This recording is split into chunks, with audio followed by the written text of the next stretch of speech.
بسم الله الرحمن الرحيم الحمد لله والصلاة والسلام على رسول الله وآله وصحبه وموالاه السلام عليكم ورحمة الله وبركاته. We have with us now hadith number 5. So who would read it for us, please? Assalamu alaikum. Rahmatullah. Narrated Abu Huraira, Allah Apostle Sallallahu Alaihi Wasallam said, "You should not pass urine in the stagnant water which is not flowing. You may need it, wash in it." From Muslim, Abu Huraira reported that Messenger of Allah Sallallahu Alaihi Wasallam said, "None of you must wash in the stagnant water when he is in the state of junub, sexual defilement. Sexual defilement or sexual impurity. Okay. Jazakallah khair. The hadith of Abu Hurairah is referring to stagnant water. Water that is not flowing, as in the case of rivers and streams. And there is the instruction of the Prophet not to urinate and then wash from it. And also there is the prohibition of the Prophet ﷺ not to bathe in it while in the state of sexual impurity. Why is that? Well, simply scholars say that because this makes the water impure, or at least it would make it dirty so that people after you would not be able to use it. And this leads us to the issue of what type of water to use when we would like to purify ourselves. Now, the scholars said, and they have differed in this regard, they said that the waters are divided into 3 types. Tahur, which is possible to uplift the impurity with it, and also to wash the impurity with it. Tahir, which is a lower degree, which is pure in itself, but it cannot uplift the purity of a person. You cannot make wudu with it, but it's pure. And the 3rd category, which is najis, impure, that does not uplift any impurity and cannot clean or remove any impurity because itself is rendered as impure. Scholars, meaning the majority, this is what they believe. But the most authentic opinion is that water is one of 2, either tahur or najis. There isn't something in between. And the scholars objected. They said, we're the majority. How do you dare say such a thing? We said, with all due respect to you scholars, Allah described the water in the Quran as tahur. So, how can we introduce something in the middle? He said, I'll give you an example.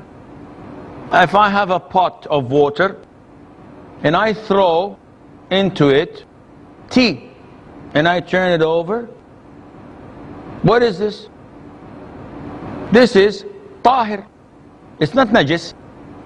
But can I perform wudu with it? I said, no, Shaykh, you cannot. Then say, see? I said, with all due respect, Shaykh, but there is a small problem. What's the problem? Shaykh, this is not water. This is tea. So we're talking about water. Water is either tahir or najis.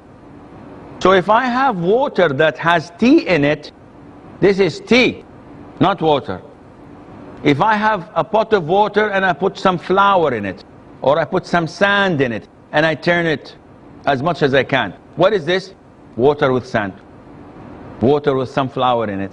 It did not change. It's still called water. So I can offer wudu and I can clean dirty or impure things with it. Likewise, if it rains and I see a pool of water, I go, it's muddy. Can I perform wudu from that? Yes, it changed. The color is yellow. And I cannot drink it. Yes, you cannot drink it, but it is considered to be water. It's not like the tea we mentioned earlier. So The most authentic opinion is that water is divided into two, either pure or impure, tahir or najis. And the Prophet is indicating to us stagnant water, which made scholars talk about the quantity of water that can be considered impure if an impurity falls in it, or pure if not. And they have differed so hugely and greatly. If you open the books of fiqh of the Shafi'i, of the Hanafi, of the Hanbali, of the Malki, I would be lost. They're saying it should be 10 armful by 10, and they did not speak about the depth, and they did not speak about this and that. Why? Because there are a number of hadith that govern this. Hadith number 1, the Prophet said, alayhi salatu wasalam, the water, if it reaches the size of 2 qullah, 2 pots, it does not carry any impurity. Which means, if it's less than 2 pots, then it carries impurity. So scholars started thinking and calculating what is the meaning of 2 pots, this big, how big are they? And they could not reach a conclusion, because there isn't anything to find out. There is no hadith that clearly states this up. And they differed, yet the most authentic opinion, and I'll give you this in a nutshell. The most authentic opinion is that water is pure. The Prophet says in the authentic hadith, water is pure and nothing renders it as impure. This hadith was reported by Abu Dawood and At-Tirmidhi in the Sunan. The water is pure and nothing renders it to be impure. So, is this hadith by itself sufficient? No, because I can simply bring some urine and put it in. Is this pure? Definitely not. Why? You just said the hadith, water is pure and nothing renders it or makes it or changes it into impurity. So why are you changing your mind? I'm not changing my mind. When you study hadith, when you study fiqh, you have to study the whole picture. Don't take what you like and turn a blind eye to the things you do not like. A student of knowledge does not take one verse, khalas, this is the verse. This is what Khawarij did. This is all the deviant sects had done. They take one part and this is it. We follow that. Okay, what about the rest? No, we care less. We care less about it. This is wrong. The Prophet ﷺ, in another hadith, said that water is pure unless changed by an impurity that affected its taste, its color, or its smell. However, this hadith is weak. Sheikh, as long as it's weak, why are you saying it? I'm saying it because the consensus of all scholars of Islam that this rule is to be applied. Consensus? Yes. The consensus of all scholars, no one differed. And the scholars say that the evidences of Islam are taken from Quran, Sunnah, Ijma'. Ijma' meaning consensus. And that is mentioned in Surah An-Nisa, that whoever disobeys the Prophet ﷺ and follows a path other than the path of the believers, then he will be thrown into hell. This is one of the evidences of Ijma'. So, scholars all agree that this water is pure unless one of the 3 characteristics change with, and this is underlined, one of the 3 characteristics change with what? An impurity. Why is it so important to underline? Because I can turn the tap water and I have pig iron pipes, and the water that comes down rusty, so the water is yellow. Can I make wudu? One says, no, Haram. MashaAllah. When did you come? Today I'm a student of knowledge. MashaAllah. Nice to meet you. Why is it haram? Said, yes, the color has changed. And this makes it impure. Ya akhi, sit down. Or sit down. Go and learn. Why? We said that the scholars underlined this and said, if the three characteristics, what are they? Smell, taste, and color. If one of these three characteristics changed with an impurity, with a najasa, with urine, with defecation, with blood, and in this case, we rendered this to be impure. Whether the quantity is this big or the quantity is this big. So the quantity does not make any difference to us. 2 pots, 5 pots, a swimming pool, no problem. Even if it's a swimming pool, yes. How many children go in the swimming pool and in the swimming pool say, what is he doing? I know what he's doing. Okay, can I make wudu in that swimming pool? Huh? Sheikh, can I make wudu in that swimming pool? No, No. Why? because the impurity has been mixed with that water. Mumtaz. Who agrees? 1, 2, 3, 4, 5, 6, 7, 8, 9, 10. Almost the majority. Who disagrees? 1, 2. So we have 2 faqih. We have 2 people who understood the lesson. Again, I'll repeat. We said that the water can only be considered impure if the 3 characteristics change with an impurity. The boy who urinated in the swimming pool, can you see the color changing? Can you smell? Can you taste? It's so big. It immediately dissolves. So the water is pure. I can make wudu. It is extremely important to know how we reach this conclusion. Because once you understand it, khalas. Any doubt? Yes. Sheikh, the doubt is the word impurity is not mentioned in the hadith, although it's weak. The word impurity is not mentioned there. In the hadith, If I'm not the hadith is to tell you, as we've said, it's not authentic. It's weak, but the consensus of the scholars of accepting it, and the consensus of the scholars that it should be changed by an impurity. And that is why it's almost impossible to find water that did not change the 3 colors in nature. In ponds, in lakes. Usually there's a difference. The taste is different. If you taste the Nile water, you'll find it different than a lake, for example, in here or there. But this taste, color, or smell was not changed by impurity. And this is the determining factor.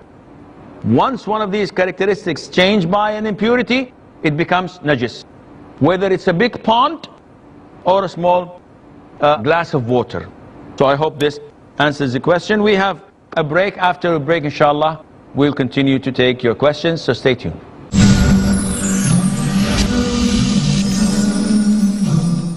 Assalamu alaikum and welcome back. So, we're still discussing the water and the hadith where the Prophet says, do not urinate. However, if you look at the hadith, the Prophet says, do not urinate. So, can I defecate? It's okay for me if I defecate in that water, in the stagnant water. Why? The Prophet said only do not urinate. This in fiqh, it's called qiyasul awla, which is measuring things to whatever is on top of that, in the sense that Allah says in the Quran, do not say to your parents, uff. So someone comes and says, I'm going to slap my father. Wow, haram, major sin. No, Allah said don't say uff. Allah said the least. So by default, what's more than that, it is haram. And not only that, some scholars said, the Prophet said, do not urinate in stagnant water, then wash from it.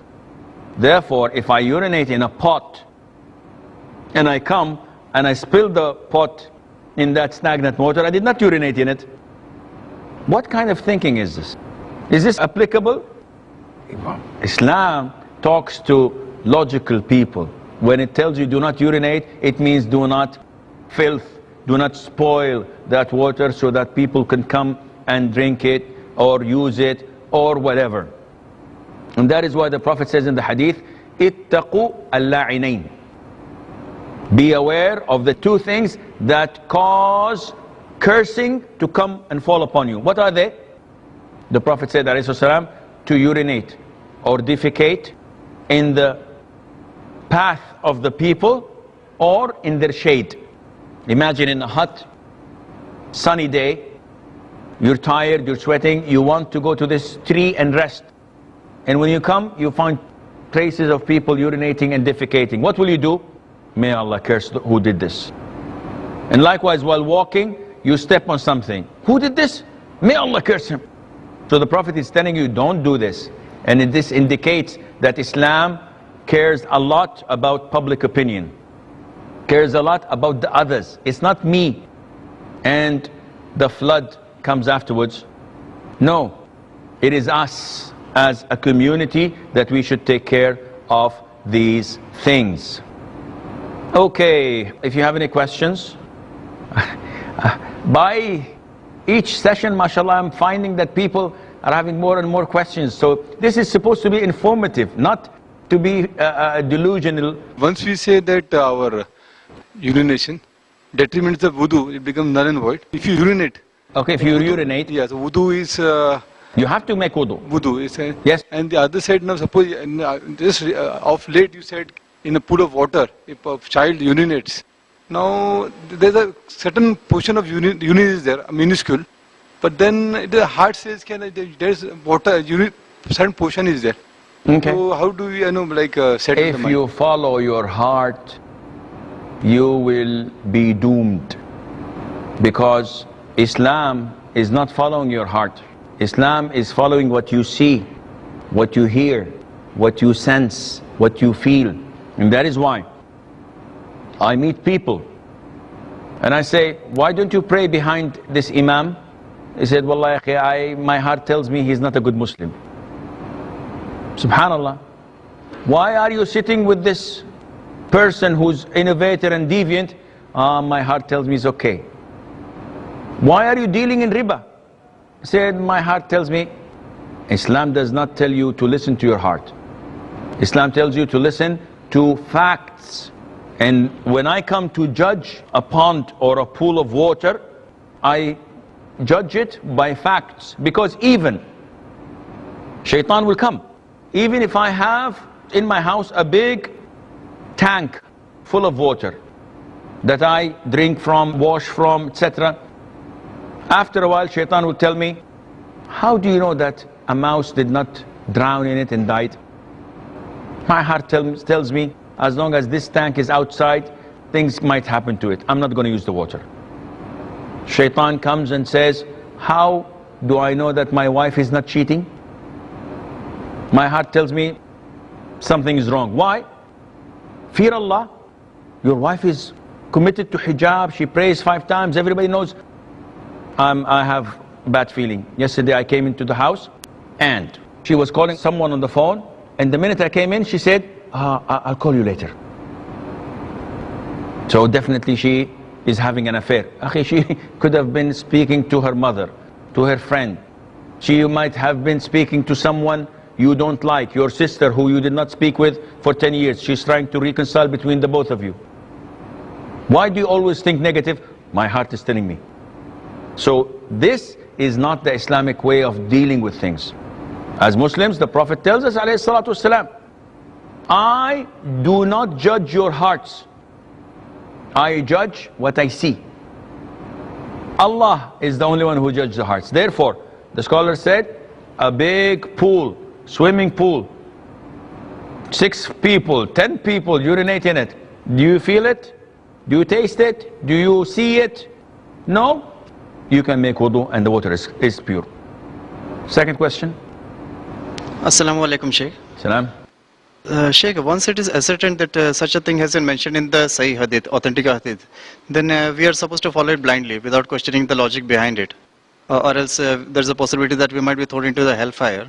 Like, take for instance, right from a young age, we have been taught that once we step out of the toilet, we have got to say Gufranaka, which means, I seek your forgiveness. So why do we have to apologize? Because answering nature's call is something which is a natural phenomenon.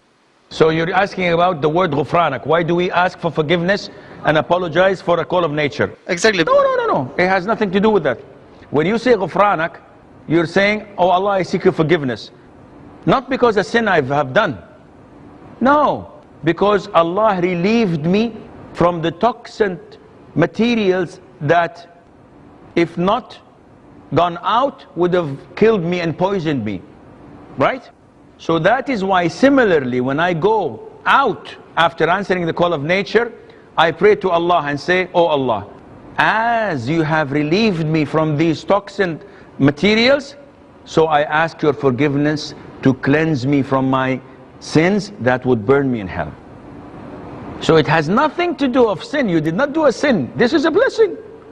So saying ghufranak is not because you've sinned. It is a resemblance. As Allah relieved you from the poisonous material in your body, you're saying, oh Allah, also relieve me from the sins that would poison my soul on the hereafter. So I hope this answers it. Assalamu alaikum. Salam. If one of my brother is living life not according to Islam and not taking tahara according to Sharia, so what is the rule actually? Is my brother living like a mushrik? He is not doing his tahara properly? Yes, correct, according to Sharia.